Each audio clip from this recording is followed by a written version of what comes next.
Salut, salut! Et oui, c'est Rebecca, toujours fidèle au poste.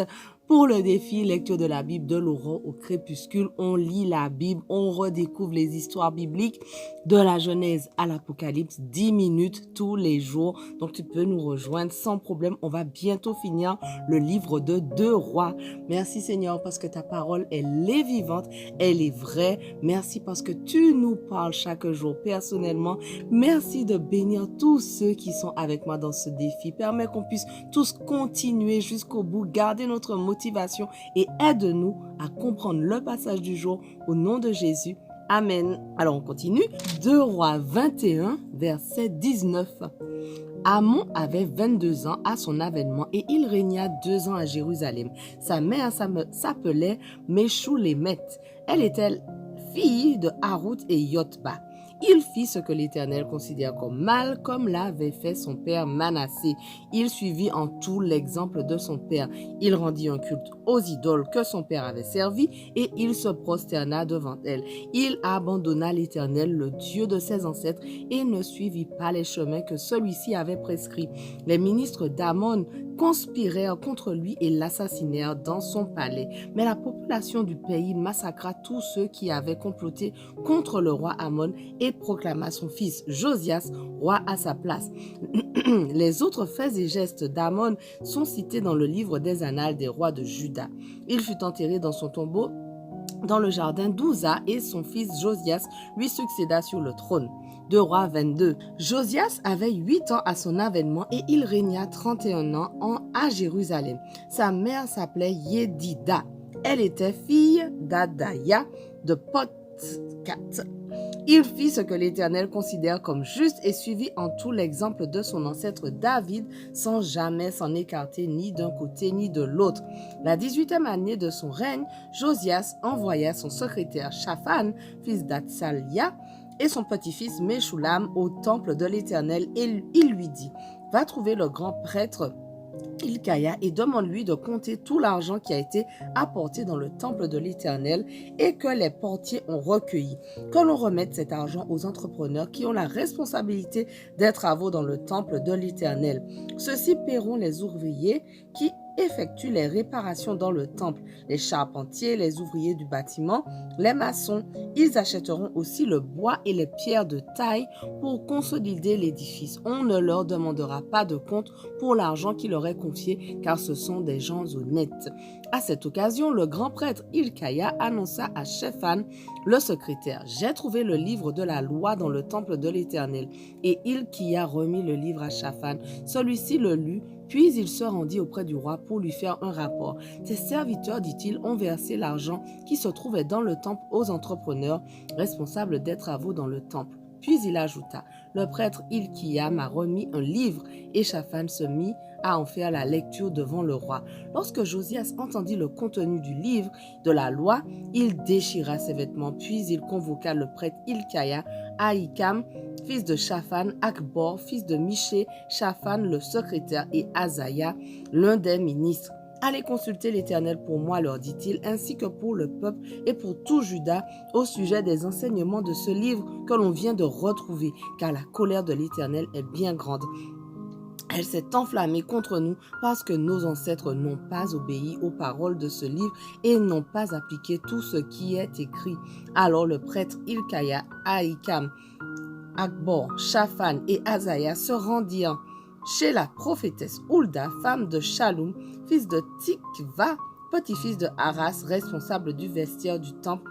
Elle habitait à Jérusalem dans le nouveau quartier. Ils lui exposèrent la situation. Alors Hulda leur dit, « Voici ce que déclare l'Éternel, le Dieu d'Israël. Annoncez à l'homme qui vous a envoyé à moi, l'Éternel dit, je vais faire venir un malheur sur cette contrée et sur ses habitants, tout ce qui est prévu dans le livre que vient de lire le roi de Juda. En effet, parce qu'ils m'ont abandonné et qu'ils ont fait brûler des parfums à d'autres dieux, et parce qu'ils m'ont ainsi irrité par toute leur conduite, ma colère s'est enflammée contre ce lieu et elle n'est pas près de s'apaiser. » Mais vous direz au roi de Juda qui vous a envoyé pour consulter l'Éternel, voici ce que déclare l'Éternel, le Dieu d'Israël. Tu as entendu les paroles contenues dans ce livre, ton cœur s'est laissé toucher, tu t'es humilié devant moi en entendant ce que j'ai décrété contre ce lieu et contre ses habitants, à savoir la dévastation et la malédiction. Tu as déchiré tes vêtements et tu as pleuré devant moi. De mon côté, moi aussi j'ai entendu ta prière. L'Éternel le déclare. C'est pourquoi je te ferai rejoindre tes ancêtres décédés et tu seras déposé paisiblement dans l'un de tes tombeaux sans avoir vu tout le malheur que je vais amener contre cette contrée. Les envoyés rapportèrent cette réponse au roi. 2 Rois 23. Le roi Josias fit convoquer auprès de lui tous les responsables de Juda et de Jérusalem.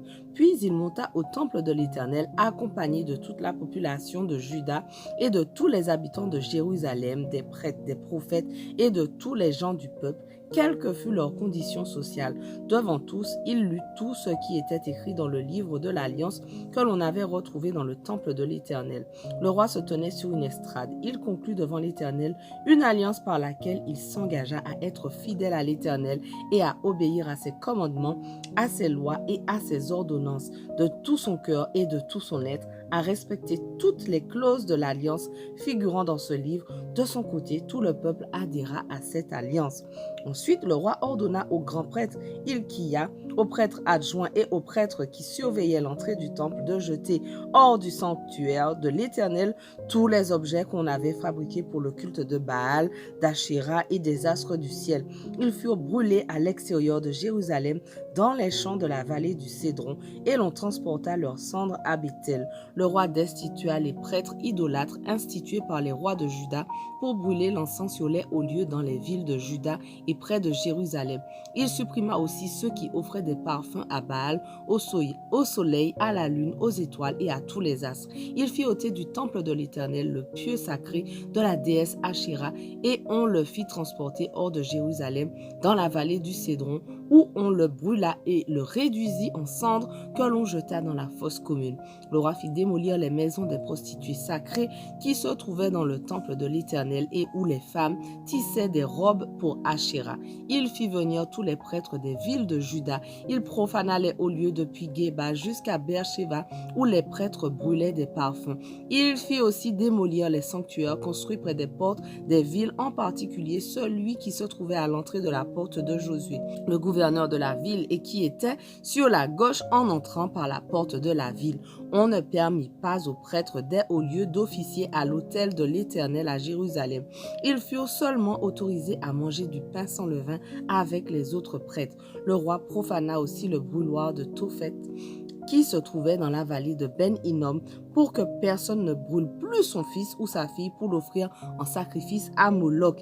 Il fit disparaître de l'entrée du temple de l'Éternel les chevaux que les rois de Juda avaient dédiés au culte du soleil et qui se trouvaient près de la salle du chambellan Nathan-Mélec située dans les annexes.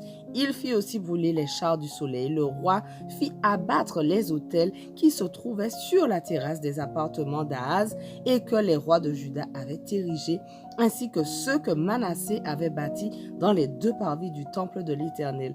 Après les avoir mis en pièces, il les enleva de là et en fit disperser les débris dans la vallée du Cédron. Il profana également les sanctuaires des hauts lieux situés en face de Jérusalem, à droite de la montagne de la destruction et qui avaient été érigés par Salomon, roi d'Israël, en l'honneur d'Astarté, l'abominable idole des Sidoniens, de Kémosh, l'abominable dieu des Moabites, et de Milcom, l'abominable divinité des Ammonites.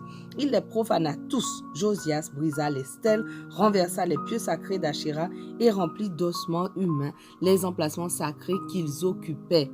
Il fit de même à Béthel où il détruisit l'autel qui se trouvait dans le haut lieu construit par Jéroboam, fils de Nebat, le roi qui avait entraîné le peuple d'Israël dans le péché. Il détruisit cet autel et le haut lieu, brûla le pieu sacré d'Achéra et incendia le haut lieu pour le réduire en cendres. À cette occasion, regardant Regardant autour de lui, Josias vit les tombes qui se trouvaient là sur la montagne. Alors il fit exhumer les ossements des tombes et les brûla sur l'autel pour le profaner. Il accomplit ainsi la parole de l'Éternel que l'homme de Dieu avait proclamée et qui annonçait ces événements. Voilà, notre passage du jour touche à sa fin, mais on continue dès demain. On ne lâche rien. Allez, sois béni.